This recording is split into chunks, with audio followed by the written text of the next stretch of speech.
우리 한국 속담에 호랑이에게 물려가도 정신만 차리면 산다라고 하는 속담이 있지요. 우리가 잘 아는 속담입니다. 이 속담의 뜻이 무엇입니까?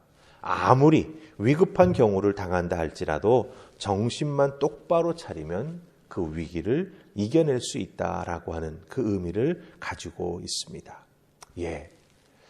야곱과 또 요셉의 형들 몇 명이 바로 왕을 만나러 갑니다. 요셉의 형제들이 온다라고 하는 것을 다 알고 있었기에 당연히 왕에게 나아가 소개해 주어야 되지요. 그런데 요셉이 바로를 만나기 직전에 그 아버지와 형제들에게 주의사항을 전달해 준 게 있었지요.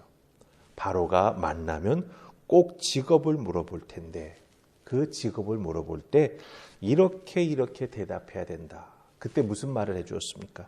조상 때부터 목축을 해왔다고. 그게 우리의 직업이라고 대답하라고 조언을 해 주었습니다.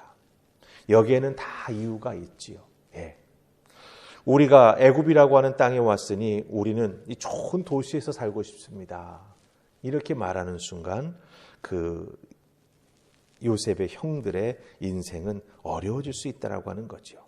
그런데 요셉이 조언해 주었던 것 그대로 바로왕 앞에 나아가 요셉의 형들이 잘 대답을 했습니다. 생업이 무엇이냐라고 물었을 때 정신 바짝 차리고 바로왕의 궁궐의 그 휘황찬란함과 처음 보는 엄청난 신기한 것들이 많이 있었을 텐데 거기에 정신 빼앗기지 아니하고 바로왕 앞에 서서 바르게 가르쳐준 대로 잘 대답을 했습니다. 만약 정신을 빼앗기면 실수할 수 있었습니다. 실수하게 되면 모든 것이 다 어긋나고 잘못하면 위기가 찾아올 수 있었죠. 그런데 말 실수하지 아니하고 요셉이 알려준 대로 잘 대답함으로 말미암아 고센 땅에서 살아갈 길이 쭉 열리게 되었어요. 가장 좋은 땅을 주어라고 얘기했죠. 그리고 왕의 가축도 능력 있는 자가 있으면 맡겨서 잘 키우도록 하라. 이렇게 또한 왕으로부터 왕의 가축을 맡아 키울 수 있는 나름대로의 특권을 누릴 수 있게 되었다라고 하는 거죠. 자, 요셉의 형들 그 대답, 야곱이 또 왕 앞에 나아가 대답하는 이 모습을 통해서 우리 믿는 자들은 이 땅에서 어떻게 살아야 할까? 그렇죠? 말 한마디 행동 거지 하나하나가 세상 사람들은 우리를 주목해 보고 있다라고 하는 겁니다. 그 주목해 보는 세상 사람들을 향해서 우리 믿음의 사람들은 이런 삶을 살아간다라고 하는 것을 보여줄 수 있는 그 단초가 오늘 말씀 속에 나오고 있습니다. 자, 우리 첫 번째로 4절 말씀 보십시다. 4절입니다. 다 찾으셨습니까? 같이 읽습니다. 자, 시작. 그들이 또 바로에게 고하되 가나안 땅에 기근이 심하여 종들의 양떼를 칠 곳이 없기로 종들이 이곳에 거류하고자 왔사오니 원하건대 종들로 고센 땅에 살게 하소서. 아멘. 요셉의 형들은 바로 왕의 질문에 흉년으로 인해서 양을 칠 곳이 없어서 이곳에 거류하고자 왔다라고 이야기합니다. 여러분, 거류한다라고 하는 말은요, 영원히 산다라고 하는 말이 아닙니다. 임시로 체류한다라고 하는 의미를 가지고 있습니다. 즉 기근으로 인해서 애굽에 얼마 동안 체류하기 위해서 내려왔다라고 답을 합니다. 요셉의 말을 잘 기억하고 있다가 꼭 필요할 때 꼭 필요한 말로 대답을 했습니다. 그렇죠? 이것저것 자기의 생각을 덧붙여 말하지 않았습니다. 우리 생각에는 이런 식으로 대답한 게 아니에요. 우리 믿는 자들은요, 하나님께서 우리에게 말씀을 주시고 말씀의 깨달음과 은혜를 주실 때 그 말씀 주신 대로 듣고 순종하는 삶을 살아가야 합니다. 주신 말씀 잘못 해석하기 시작하면 거기에는 내 뜻이 들어가고 자칫 잘못하면 하나님의 말씀의 의미가 왜곡될 수도 있습니다. 그래서 어떤 때에는요, 하나님 말씀 주시면 있는 그대로 받아들이는 게 우리에게 참 중요하다라고 하는 거예요. 성도는 주신 말씀 듣고 주신 말씀 믿고 그 말씀으로 살아가는 것, 그게 바로 성도의 삶이 된다라고 하는 거예요. 세상에서 하나님의 자녀로 살아갈 때 다른 모습이 필요한 거 아니라고 하는 겁니다. 하나님 말씀 주시면 듣고 주신 말씀 믿고 말씀에 의해서 살아가는 것. 그것이 바로 우리들이 이 땅에서 보여줄 수 있는 믿는 자의 삶의 모습이 된다라고 하는 것이죠. 요셉의 형제들의 바로왕에 대한 대답 속에서 우리가 그 모습을 살필 수 있습니다. 이제 우리 9절 말씀 보십시다. 9절 말씀 찾으셨습니까? 우리 같이 읽습니다. 자, 시작. 야곱이 바로에게 아뢰되 내 나그네 길의 세월이 130년이니이다. 내 나이가 얼마 못 되니 우리 조상의 나그네 길의 연조에 미치지 못하나 험악한 세월을 보내었나이다 하고. 아멘. 야곱은 자기 나이가 130세다 말합니다. 그것을 나그네로 130년 살았다 이렇게 말합니다. 그리고 그 삶이 참 험악했었다라고 말합니다. 130년 살았는데 지금 바로왕에게 말하면서 내 삶을 돌이켜보니 내 삶이 참 험악했다라고 말합니다. 이 험악했다라고 하는 말의 의미는 뭐냐면 고통스러웠다라고 하는 거예요. 네. 단순히 삶이 굴곡이 있었다라고 하는 것을 넘어서서 그 굴곡이 있는 삶의 내용, 그 의미가 무엇인가를 지금 여기서 야곱이 살펴보니 그 자기의 삶은 참으로 고통의 연속이었다. 이렇게 스스로 평가하고 있다라고 하는 것입니다. 아니, 왕이 질문하는데 그 짧은 사이에 이런 것들을 어떻게 생각해 볼 수 있겠어? 예, 곰곰이 생각해 보았던 것들이 있지요. 자기가 겪어왔던 것들, 그때 무슨 일 하면 거기에서 떠오르는 힘들고 어려운 일들이 있습니다. 그렇죠? 예. 그래서 야곱은 자기 스스로의 삶을 참 고통스러웠다 이렇게 스스로 평가하고 있다라고 하는 겁니다. 라반, 외삼촌이지만 결국 그 집에서 종처럼 살았습니다. 가나안으로 힘겹게 돌아와서 형 에서와는 화해했지만 그것도 잠시였지요. 딸 디나가 그 가나안 땅에 돌아와서 몹쓸 일을 겪었습니다.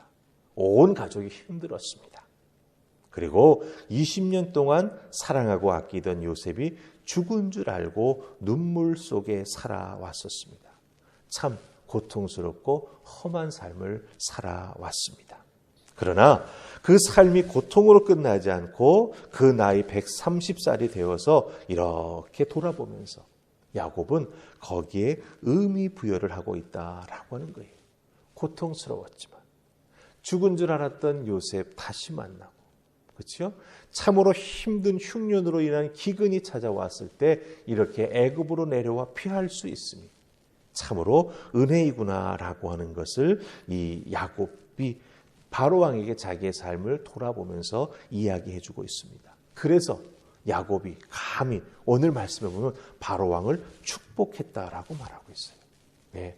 삶을 살아왔던 그 경험을 통해서 자기의 삶을 반추해 보면서 고통스러웠지만 그 고통 속에 하나님의 은혜가 있었고 그 고통으로 인해서 내 삶이 더욱더 단단해질 수 있었고 그 고통 속에서 요셉이라고 하는 아들을 통해서 내 삶이 이렇게 어렵게 끝나지 아니하고 다시 꽃피울 수 있음에 감사하면서 야곱은 바로왕을 축복해 주었다라고 하는 것입니다. 여러분, 많은 사람들은 자기의 삶이 어떤 삶인지 돌아보지 못하고 끝을 맺는 경우가 많습니다. 예. 살다 병들어 힘들어지고, 예. 정신줄 놓는 경우도 있고요. 참 어렵고 힘든 삶을 살다 그냥 그 인생이 끝나는 분들도 많이 있습니다. 하지만 하나님은 야곱에게 삶을 돌아볼 수 있는 기회를 허락해 주셨습니다. 여러분, 우리들에게도 마찬가지다라고 하는 것이죠. 우리들의 삶에도 하나님은 정신 바짝 차리고 살아가도록 위기를 주실 때도 있습니다. 그 인생 위기, 신앙으로 하나님 말씀 붙잡고 기도하기를 쉬지 않고 영적으로 깨어있는 그런 삶을 살아갈 때 우리는 거기서 승리하며 그 삶을 살아갈 수 있다라고 하는 거죠. 또한 자신의 삶을 반추할 수 있는 기회가 우리에게 때때로 주어집니다. 그렇지 않습니까? 어떤 힘든 일이 있어요. 그것 때문에 하나님 앞에 매달리고 기도하며 말씀을 읽고 또한 열심히 예배에 참석할 때 하나님께서 깨달음의 은혜를 주시죠. 그럴 때 그 어렵고 힘든 시기를 지내고 나서 그 내 인생 한 권의 책으로 비유하면서 이제 내가 한 챕터 마무리한다. 이번 장 내가 마무리한다.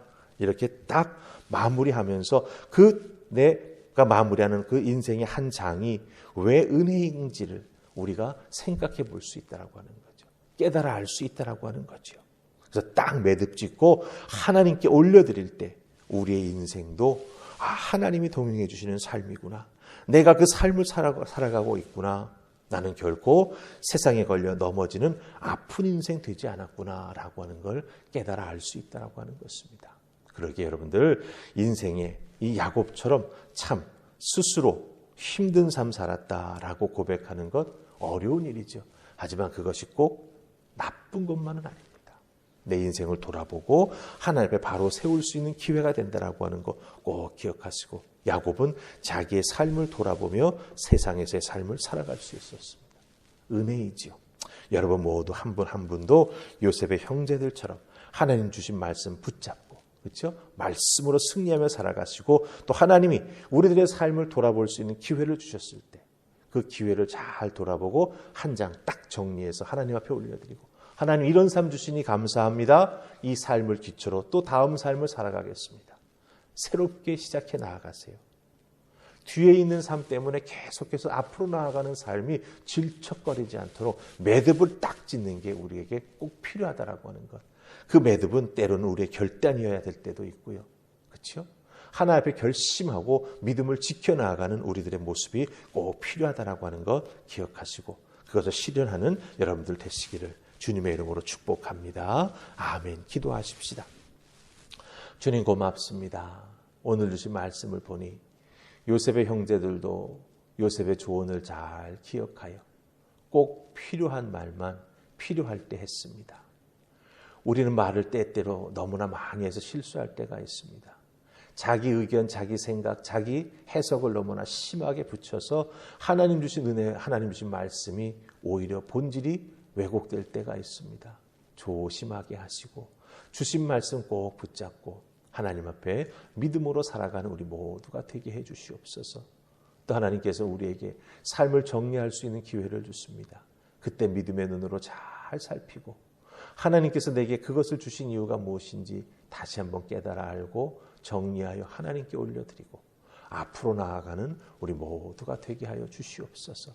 오늘 우리들의 삶에 주어진 시간 그 자리가 하나님 주신 귀한 자리임을 기억하며 믿음으로 살아가는 하나님의 사람 될 수 있기를 소원하옵고 예수님 이름으로 기도하옵나이다. 아멘.